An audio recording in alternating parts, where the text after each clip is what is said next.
Global Times, 3 October 2022. The international conference confirmed that the Chinese central government controls the Dalai Lama's reincarnation. Tibetologists from China and other countries shared their research at a side event of the 51st UN Human Rights Council session. They discussed the fixed religious rituals and historical conventions of living Buddha reincarnation in Tibetan Buddhism. The Chinese central government was also given more power over the Dalai Lama's reincarnation. It was called the International Webinar on the Religious Rituals and Historical Customs of the Reincarnation of Living Buddhas. It took place at the China Tibetology Research Center in Beijing on Monday.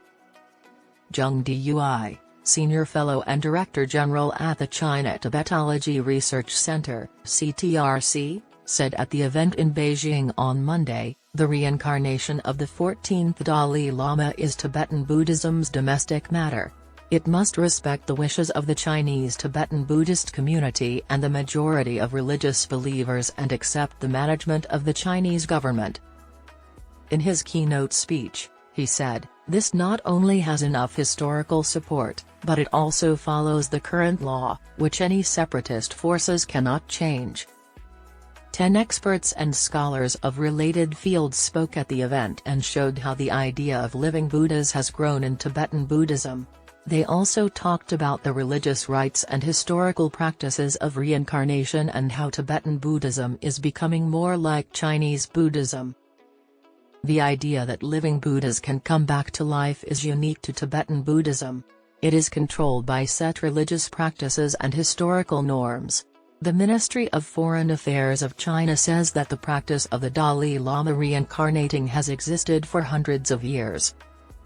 Following religious and historical norms, the 14th Dalai Lama was found and accepted.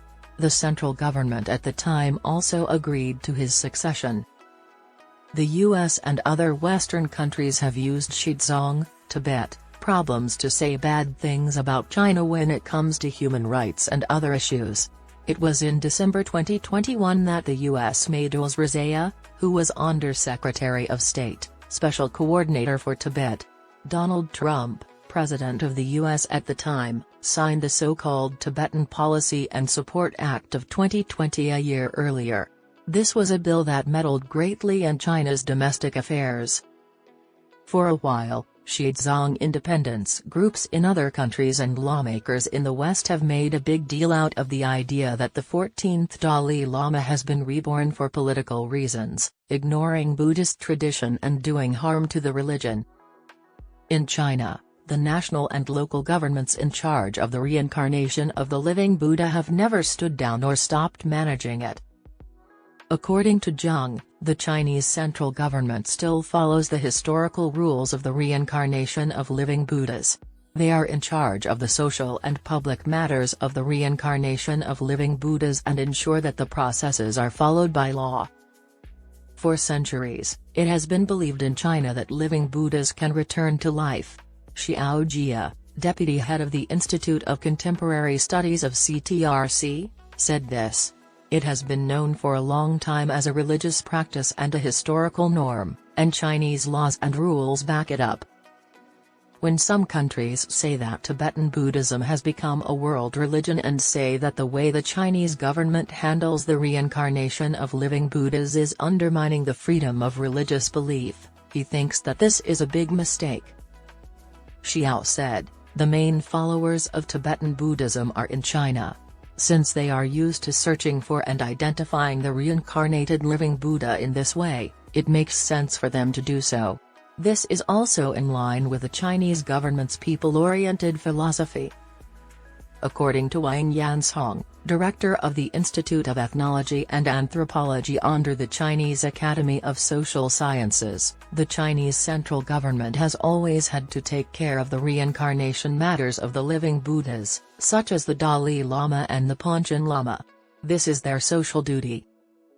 At the webinar, Fang Sanping, a scholar from the Sichuan Tibetology Institute, said, the issue of the Dalai Lama's reincarnation has never been purely religious, nor has the personal power of the Dalai Lama in the past. It has been a major political issue involving the ownership of sovereignty. Feng said, "The Dalai Lama's reincarnation system has become a full set of religious rituals and historical conventions over hundreds of years. At its core is the idea that the central government is the highest authority and has the most power to make decisions." Zheng Dui, vice president of the Shizong branch of the Buddhist Association of China and a member of the CPPCC National Committee, explained at the event that after more than 1,300 years of growth, Tibetan Buddhism has fully blended with a local environment, culture, and history, while also incorporating Chinese traits and traditions.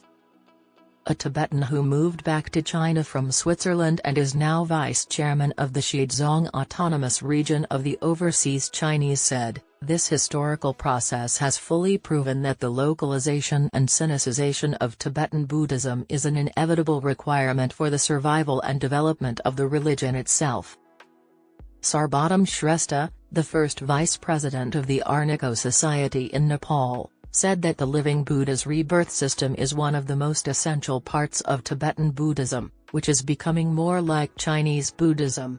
He said that a critical part of how Buddhism and other faiths have become more prevalent in China is how they have changed to fit in with socialist society.